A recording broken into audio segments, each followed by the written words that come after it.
when I can see the whites around a woman's eyes, like the Runaway Bride, that story. Like I can see so I could sort of see her coming as being crazy.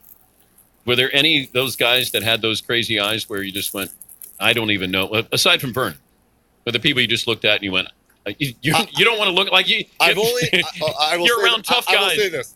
I've only seen that look once, and I'm going to tell you when. It was the Malice at the Palace. And I only saw the whites of someone's eyes once. And that's when, and you can pull this up, Paulie, when I'm patting Ron down, when he's laying on, this is after the scuffle. He's on the scores table? He's on the scores table laying down. So this is after the scuffle with Ben Wallace. The referees, they're huddling. Ron goes, lays down. I'm kind of like, hey, calm down, big fella, like this. Out of the corner of my eye, I see the red cup traveling in slow motion towards Ron.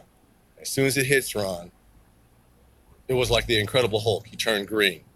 And I looked at him, the eyes went white. I was like, no! It was in slow motion. He just jumped off the table.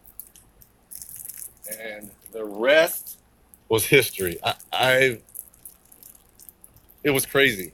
That whole scene was crazy. Tell me something about that night that I don't know. So once Ron went into the stands, because I was on IR, I had broken my finger. So I jumped in after him. I believe at the time, Stephen Jackson was in the stands in the same area.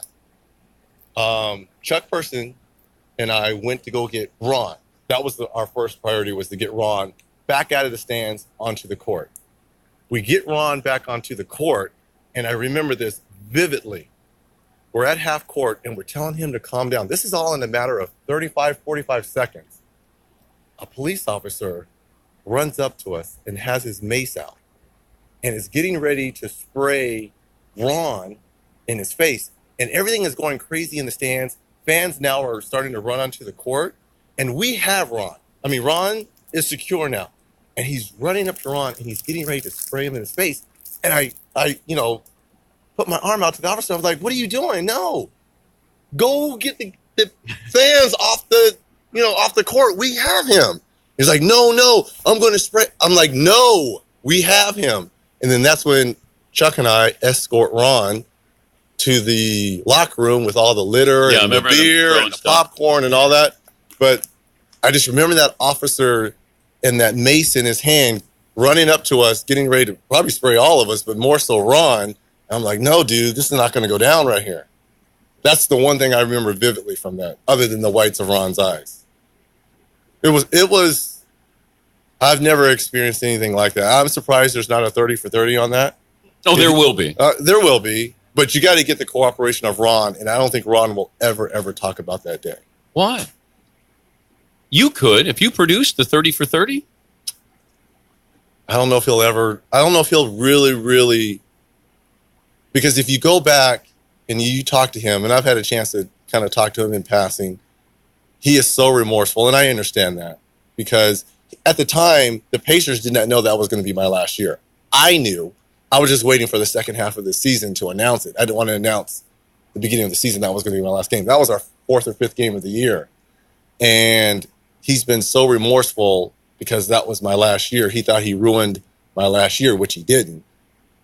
But I don't think he'll ever talk about that. What role did the opposition play in that?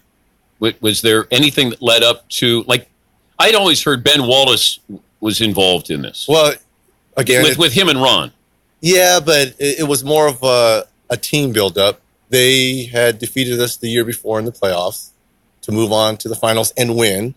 And I remember during that playoff series, the prior year, Ron and Jermaine were kind of having a butt of heads of whose team it was. I was like, you guys, it's neither of your team. It's my team. Don't you guys understand, if we win this series, we're going to be NBA champs? Because I knew whoever we faced in the West, which turned out to be the Lakers, defense was going to win that championship. And the two best defensive teams at the time were Detroit and Indiana. I was like, if we win this series, we're going to be champs.